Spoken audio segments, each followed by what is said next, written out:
বিশ্ব physiotherapy দিৱস উপলক্ষে যোৰহাট চিকিৎসা মহাবিদ্যালয়ৰ বিনামূলীয়া চিকিৎসা শিবিৰ।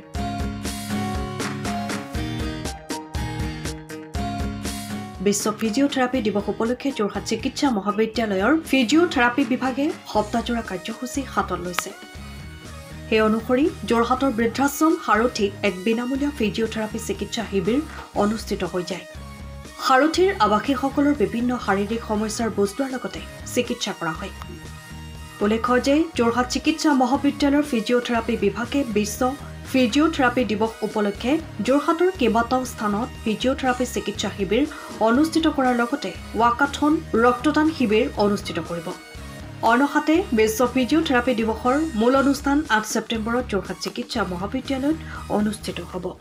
অহা 8 ছেপ্টেম্বৰ 2025 এই বছৰ আমাৰ ৱৰ্ল্ড ফিজিঅথেৰাপি ডেটো চেলিব্ৰেট কৰা হয়। ৱৰ্ল্ড ফিজিঅথেৰাপি ডেটো ৱৰ্ল্ড ফিজিঅথেৰাপি নেটৱৰ্কে 8 ছেপ্টেম্বৰ হিচাপে ডিচাইড কৰি দিছে আৰু এইবাৰ আমাৰ থিমটো হ'ল হেল্ডি এজিং। জেৰিয়াট্ৰিক পপুলেশ্যনৰ ওপৰত আমাক কনচেনট্ৰেট কৰিবলৈ দিছে, যিহেতু ফিজিঅথেৰাপি আৰু ৰোল অফ এক্সাৰচাইজটো খুব বেছি হয় জেৰিয়াট্ৰিক পপুলেশ্যনৰ ওপৰত। সেই হিচাপে আমাৰ এসপ্তাহজোৰা এটা আমাৰ অনুষ্ঠান আমি হাতত লৈছোঁ যোৰহাট চিকিৎসা মহাবিদ্যালয়ৰ ফিজিঅথেৰাপি বিভাগে, ষ্টুডেণ্টছখিনি আৰু হোল ষ্টাফে। তাৰ প্ৰথম কাৰ্যসূচী হিচাপে আমি আজি সাৰথী অল্ড এজ হোমলৈ আহিছিলোঁ। তাৰ যিমানখিনি ইমেজ আছে, তেওঁলোকৰ কি অসুবিধা আছে সেইখিনি আমি এছেছ কৰিছোঁ। তাৰ লগতে আমি ট্ৰিটমেণ্ট আৰম্ভ কৰিছোঁ। তাৰ লগে লগে আমি আজি জইণ্ট ডাইৰেক্টৰ অফ হেল্থ ছাৰ্ভিচতো আমাৰ কেম্প আৰম্ভ হৈছে। তাৰ লগতে আমাৰ যোৰহাট চেণ্ট্ৰেল জেইলত এটা আমাৰ কেম্প হ'ব। Jorhat development authority, Jorhat gov MP school higher secondary স্কুলত এটা কেম্প হ'ব। প্ৰথম কাৰ্যসূচী হিচাপে আমি ভাবিলোঁ যিহেতু আমাৰ থিমটো এবাৰ জেৰিয়াট্ৰিক পপুলেশ্যনৰ ওপৰত, আমি সাৰথী অল্ড এজ হোমত যিমানখিনি ইমেজ আছে, আইতাসকল আছে, তেওঁলোকক আমি কিবা ধৰণে যদি সহায় কৰিব পাৰোঁ, সেই হিচাপে আজি আমি অনুষ্ঠানটো আৰম্ভণি কৰিছোঁ। আমাৰ চেণ্ট্ৰেল প্ৰগ্ৰেমটো আমাৰ 8 তাৰিখে হ'ব, যোৰহাট মেডিকেল কলেজত হ'ব। তাৰ লগতে আমাৰ এটা ৱাকাথন আছে 7 তাৰিখে। তাৰ লগতে 6 তাৰিখে আমাৰ ব্লাড ডনেশ্যন কেম্প এটা হ'ব।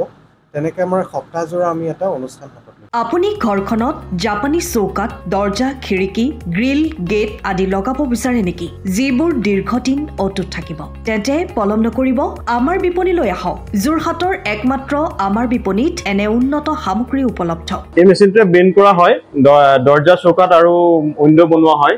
বাকী আমাৰ গেনব্লাইজত হয় এইবিলাক। আমাৰ ঠিকনা শ্ৰীৰাম এলুমিনিয়াম চেণ্টাৰ, DCB তিনিআলি, তৰাজান, যোৰহাট 785006। যোগাযোগৰ নম্বৰ 8638967754 অথবা 9401552548। পাল্লা বনোৱা আছে, গেলমেনাইজৰ হয়। এইটো প্ৰেছ ষ্টীল বুলি কয়। গেলমেনাইজৰ উইণ্ডো হয়। ইয়াত ষ্টীলৰ এইবিলাক গ্ৰিল দিয়া আছে, এক্সট্ৰাকে গ্ৰিল প্ৰয়োজন নাই। গ্ৰিল চব লাগি গৈছে। আৰু এইফালে মস্কিটো নেটো দিব পাৰে। এইটো মস্কিটো নেট, এইফালে বেক চাইডে মস্কিটো নেটৰ পাল্লা আছে। পকাত নি পিনে ঘৰটো আৰম্ভ কৰোঁতে লৈ যাবলগীয়া হয়। তেতিয়া পকাত দি দিলে মানে ইয়াত ঢেলাই সোমাই যাব, মছলা সোমাই যাব। বালি মছলাটো ভৰাই দিলে মানে মজবুত হৈ যাব। ইয়াৰ সময়ৰ খবৰ সময়ত পাবলৈ ফ'ল' কৰক টাইম অফ আছে।